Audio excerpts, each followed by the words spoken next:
Bienvenidos al segundo segmento informativo de Noticias del Agro. Les saluda Sofía Ramírez Caraballo y para mí es un gusto compartir con ustedes información útil del sector. Hoy la protagonista de esta parte del noticiero es la reforestación, una alternativa para frenar el cambio climático. En el siguiente material audiovisual conoceremos un poco más sobre este tema.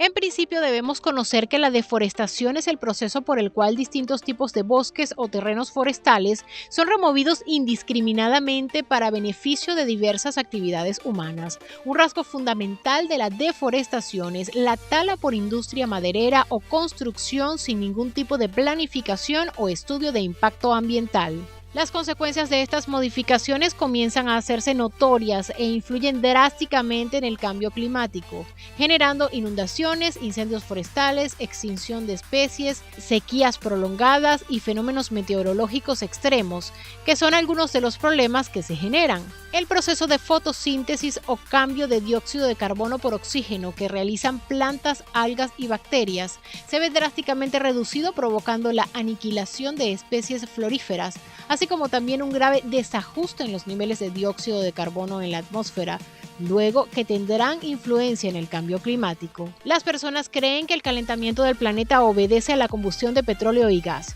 pero en realidad la deforestación emite del 25% al 30% de los gases que crean el efecto invernadero, unos 1.600 millones de toneladas liberados a la atmósfera todos los años. Los árboles están compuestos de carbono en un 50% y una vez talados, ese carbono que almacenan regresa a la atmósfera.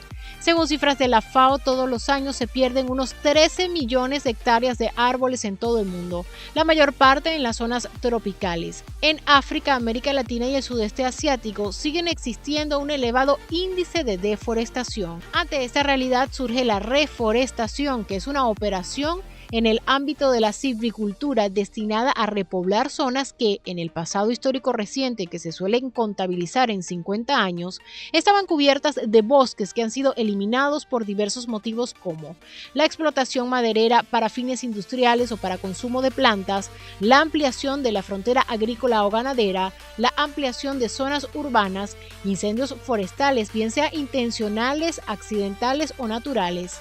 Por extensión, se llama también la reforestación, aunque sería más correcto el término forestación, a la plantación más o menos masiva de árboles en áreas donde estos no existieron, por lo menos en tiempos históricos recientes, igualmente unos 50 años.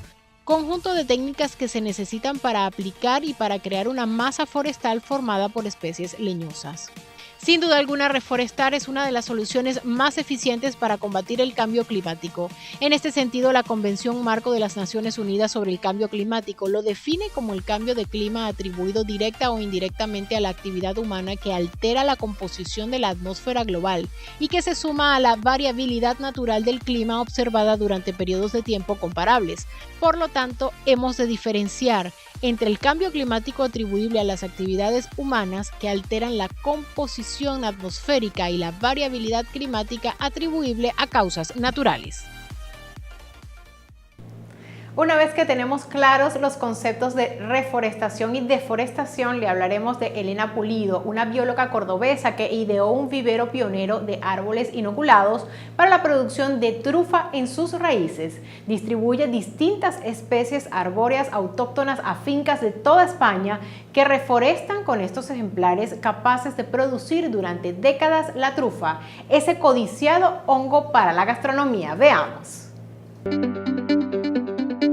La verdad que desde muy pequeña yo solía salir al campo con mis padres a buscar setas y entonces me interesó mucho el tema de la seta y de la agricultura.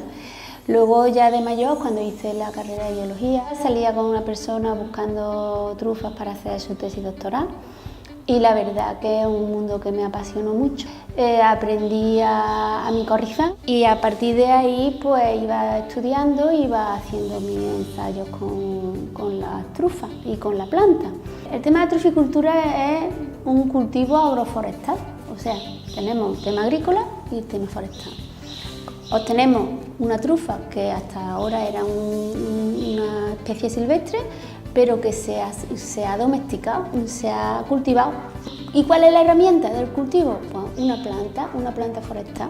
Estamos repoblando el monte con la encina, con el quejigo o roble en otras zonas que le llaman, o con muchas otras especies, y al mismo tiempo estamos obteniendo unos beneficios económicos bastante importantes. Conseguí ese hongo que a los franceses y a los italianos tanto les interesa y que se está popularizando por todo el mundo. A nivel personal, la satisfacción que siento cuando alguien me dice ya estamos cogiendo trufa de tus plantaciones, ¿no? Es impresionante porque consideras que has hecho un buen trabajo, consideras que has hecho tu trabajo en el vivero y en el laboratorio adecuadamente y que esa persona ha hecho una inversión también muy importante y no la has defraudado. Me encanta que mis clientes me digan ya estamos cogiendo trufa de tus plantas, ¿no? Y entonces esos son como mis hijos, ¿no? Como mis nietos ya, o sea, mis hijas son las plantas y mis nietas son las trufas por ahí ya produciéndose, ¿no?